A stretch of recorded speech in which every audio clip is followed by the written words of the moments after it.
Hi, my name's Phil. I like talking about politics, and in this video I'd like to discuss the current political polling from the point of view of Tory media shills and some MPs who are having to come to terms with the fact that this isn't the way it was supposed to be. But this isn't because anything remarkable has happened. It's because these media hacks have no concept of political gravity. What's happening in the polls is not remarkable. It is entirely consistent with that political gravity. But first, if you'd like to be notified of daily news and politics, please subscribe to the channel. So I'm going to start off with a tweet from Dan Hodges of the Mail. I'm not trying to pick on him here. In fact, he's very far from the worst of them. But this tweet just encapsulates the incredulity that others on the Conservative side are showing. The narrative was that as the election neared, Labour's poll lead would gradually decline. It's clear that at the moment, the opposite is happening. Labour's lead is actually widening. So the first thing to note is that it was the Tory narrative that Labour's poll lead would gradually decline, not the narrative. The narrative was set by people, some of whom will have believed in it on the basis that, Labour's poll lead did decline ahead of previous elections in 1992 and 1997. However, they didn't think any deeper than that. They just observed that Labour's poll lead had declined ahead of some elections in the past without ever considering why. It's also not always the case that Labour's poll lead does decline. In 2017, Labour's poll lead rapidly increased ahead of the election. Not enough to win, because they started from very low down, but mighty close. Why didn't those same Tories observe 2017, which they must have lived through, and then think to themselves, oh, so what was it that made Labour's poll lead decline in these years, but then rise in these years? Because it was a similar story in 2019. Labour's poll lead increased as the election drew nearer, though, again, from a much lower base, so nowhere near winning on that occasion. But anyone thinking that Labour's poll lead just automatically declines ahead of an election just because there's a Conservative government in town, it's like, no, that's not what happens. They've looked at a couple of elections where it did happen. In reality, it is the case that Labour's lead sometimes declines and sometimes increases as we draw close to the election.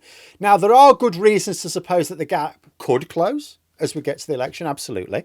Conservative voter don't knows, who are not currently included in most polls, a good chunk of them may well decide actually they're going to vote Conservative after all. They are persuaded that Labour would somehow be worse.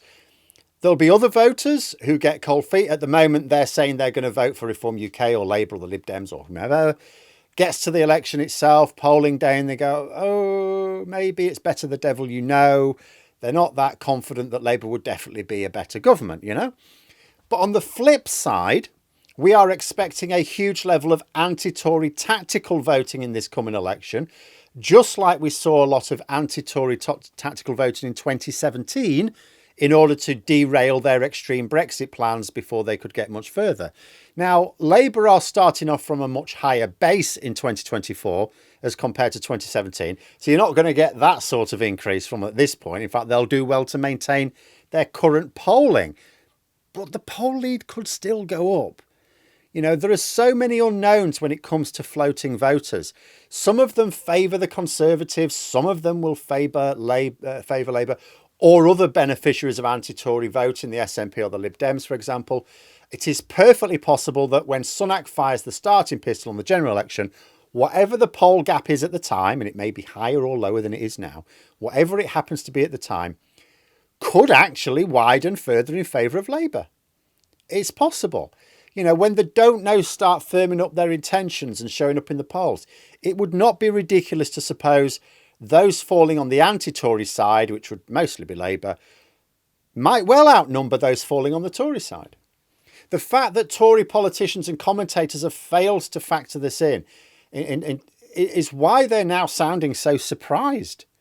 They've spent the last 2 years thinking that they can just change the costumes in the shop window, but essentially carry on doing what they're doing because, well, Labour's poll lead's artificial, or it's down to this issue which will blow over, or, you know, the poll lead just got bigger.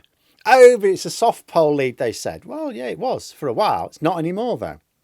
But they kept making the wrong decisions. thinking they could get away with ignoring voter concerns because they would, as if by magic, still vote Conservative at the next election. The Conservatives have literally spent the last 2 years deliberately doing the opposite of what they know voters want in the belief that voters will somehow still support them. I mean, the red wall, forget about it, it's gone. For quite a while, I've had people say, oh, Labour, they're too focused on the red wall with this position and that position. And I've tried to say they've not been focused on the red wall at all, really. Labour won the red wall in 2010, 2015 and 2017. They lost all of those elections. Labour could never hope to win power by only winning back the red wall. That's not how you get power. They had to win way more seats than that. Treble the seats. They have been focusing not on the red wall, not on a particular region. They've been focusing on certain types of voter who exist in all of their target seats, including the red wall, all over Britain. You don't win elections by focusing on a region, but on voting attitudes. The red wall is now beyond doubt. There are a few seats in the red wall which, in a tighter election, would still have been retained by the Conservatives. Their demographics are basically Conservative now. But they're going to go back to Labour this year because the electoral landscape for the Tories is what used to be marginals are now completely close to them. Forget about it. What used to be safe seats are now marginals. You know, if you look at the breakdown in YouGov's latest poll, they've been doing a few of them recently. The Tories only lead Labour in 2 demographics, Leave voters and the over 65s. And it's not by a great deal with either. I mean, if we look, for example, at what we'd think is a stalwart of the Tory heartlands, Surrey, a county with 11 MPs, all of them are Conservative. It includes some very big names, Dominic Raab, Kwasi Kwarteng, Crispin Blunt, Michael Gove, Chris Grayling, Jeremy Hunt, Claire Coutinho. A lot of big names for one county. Why are there so many big names there? It's because it's a solid Conservative area. If you're ambitious, if you're an ambitious Conservative MP, that's where you want to be. Nice, safe seat. Not going to be after the election. Labour and the Lib Dems can credibly take some of those seats. Some, like Raab, are stepping down rather than suffer an embarrassing defeat. These are the sorts of seats which the Conservatives are now having to work hard to defend. The Fabian Society, which is a centre-left think tank, often associated with Labour, produced some polling results this week. Again, using YouGov. As I say, they're getting a lot of work right now from various groups. And these results showed that Labour have a 24-point lead nationally, but a 34-point lead in their 150 key target seats. This is the list of 150 constituencies which Labour identified right from 2020 and apparently Keir Starmer carries around in his pocket at all times. Winning these 150 seats means Labour get a solid majority. Yes, right now they're likely to win much more, but they have well above the national average poll lead in these 150 seats, the ones they've been specifically targeting since 2020. And that shows careful preparations that Labour have been taking. Unlike the Conservatives, Labour have made sure they did understand what lies behind the polls, what lies behind those voter attitudes, the proof of which is here. The Tories are now panicking because they were told one thing would happen and the opposite is happening, with little time now to turn things around. It's why we're starting to see the Tories tear themselves apart at the seam. In Labour, who are much more used to tearing themselves apart at the seams, they're much happier because they were told a thing would happen and it is happening. The Tories are tearing themselves apart because they know they need a new plan. It's obvious to anyone the current plan isn't working. How could you say it's working? Utterly ridiculous. A year ago when Rishi Sunak was saying, don't you worry, I'm going to get the poll lead narrowing, I've got a plan to win the election, people went along with it, right? Some people went along with it. Now it's impossible.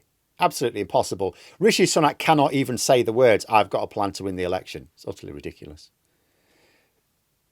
The thing is, though, they can't agree what the new plan should be. That's why the arguments. But Labour, no such problem. Their plan is working. So why would you want a different plan?